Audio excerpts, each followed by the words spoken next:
I read all these books, not just read them, I studied them. Krishna book. I lived with these books day and night. I thought only about what was in them. And I studied them very closely because I had certain doubts. I had certain misconceptions about spiritual life that I had picked up along the way by looking into many different schools and stuff. So I had to very carefully throw out the things I didn't need and just as carefully stock up on the things that I did need to serve Śrīla Prabhupada. And I also had certain doubts about his organization, especially about the leaders. And from the very beginning, I could see that the leaders were political rather than so much spiritual people. So I very carefully studied Śrīla Prabhupada's books. I understood the philosophy that he was teaching, not others. And I used that philosophy to analyze the situation. And this confirmed my feelings that the leaders actually were more politically inclined than spiritual. And so when I did finally move into the temple, I had settled my mind. I understood the philosophy clearly and had made a determination in my mind, I'm here to serve Śrīla Prabhupada. I am not here to serve these other people. I may have to put up with them, I may have to deal with them, I may have to tolerate them in so many ways. But they're doing something different than what is described in these books. And I'm not here to do that. I'm here to do what Śrīla Prabhupada is describing in his books. So it took almost a year before I found another devotee who thought the same way, and that was Vishnu John Swami.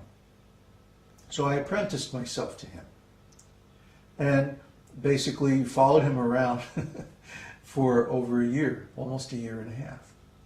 And at that time, I absorbed many of his attitudes and many of his skills in devotional service and so on. And since then, I really haven't found another advanced devotee that I could say, that I could follow, except for Śrīla Prabhupada. And of course, my godbrothers didn't like that. They wanted me to serve them, help them advance their careers, their powers, and so on. But I wasn't there for that. I was there to serve Śrīla Prabhupada. That was my understanding, that was my determination, and once I made that determination, nobody could sway me, nobody could deviate me. You understand? So if you have doubts, if you have misunderstandings, if you have obstacles to your devotional service, you have to take care of those by yourself. I can't do it for you. You have to sit and study the books.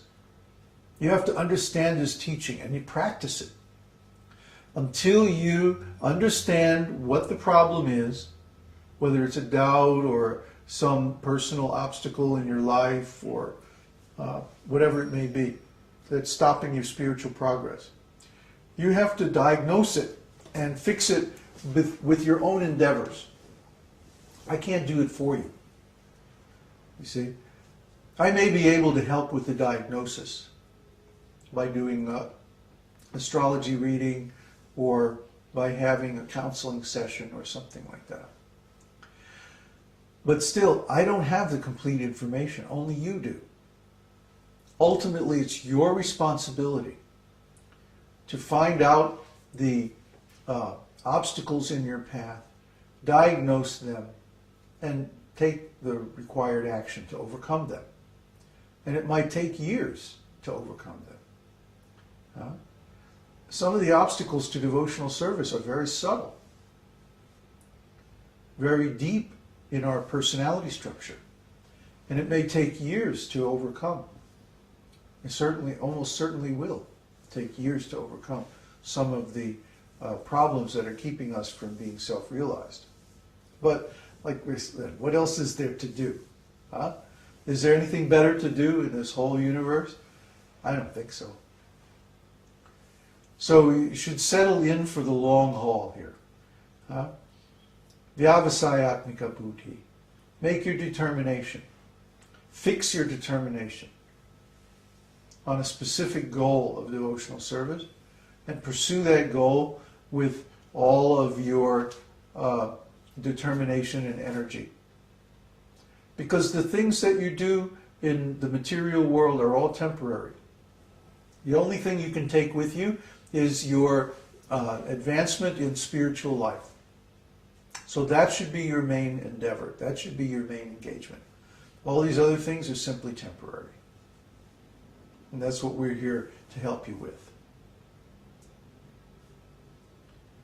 So, are they getting sound? Yes. Now they're getting, okay. What time is it? 1:24. Okay, are there any questions? Just one from Peter before he was asking, so the Vedas were split up by Vyasa-dev in 4 parts just recently in the Dvapara Yuga? Yes. He's asking, were the Vedas split up into 4 parts by Vyasa just recently? And the answer is yes. He split them up because in Kali Yuga, people are very slow. Mandalapati. Their mind is very dull. So, manda means actually like useless. So Vyasa had to divide the Vedas into 4 because the one Veda all by itself was too difficult. Nobody could memorize it in Kali Yuga. I mean, we can't even memorize one now. We can't even memorize a short book like Bhagavad Gita, the shlokas. What to speak of thousands and thousands of shlokas in one of the 4 Vedas. So he divided them up and wrote them down. Previous to Vyasa, the Vedas were never written down. They were oral tradition. They were called Shruti. Shruti means what you hear. They were given by the spiritual master by sound vibration, not by writing. There were no books necessary. Books only became necessary in the Kali Yuga because of our decrease of intelligence. See, our theory in Vedic knowledge is not evolution. It's devolution. The opposite. In other words, our ancestors were more intelligent than we are. And their ancestors were more intelligent than they were, going back, all the way to Brahmā, the original being in the material universe. And his father is Vishnu directly. So, what Brahmā was born with certain skills and intelligence necessary to create the material world.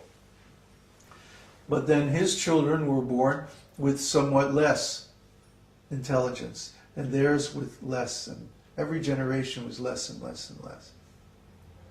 So now, by the time we're halfway through Brahma's day, a little bit more than halfway through Brahma's day, in the Kali Yuga as well, we're pretty much, in the pits.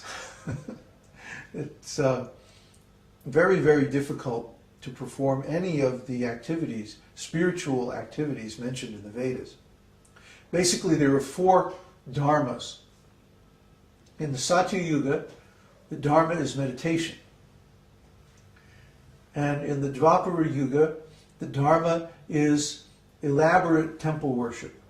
In the Treta Yuga, it's sacrifice, Vedic sacrifice. And in the Kali Yuga, it's Sankirtan, chanting the holy names. So in the past, people had much more facility, much more intelligence, much more energy, and even more time. They lived a lot longer than we do. So if you want to spend 40,000 years meditating in the Satya Yuga, you can do it. Satya Yuga is 4 times longer than Kali Yuga. Kali Yuga is 232,000 years long. So There's plenty of time. People lived for 100,000 years. So they had time to meditate.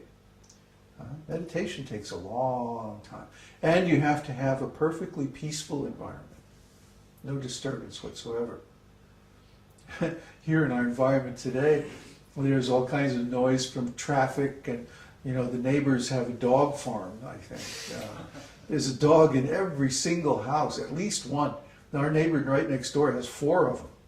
Drive us nuts.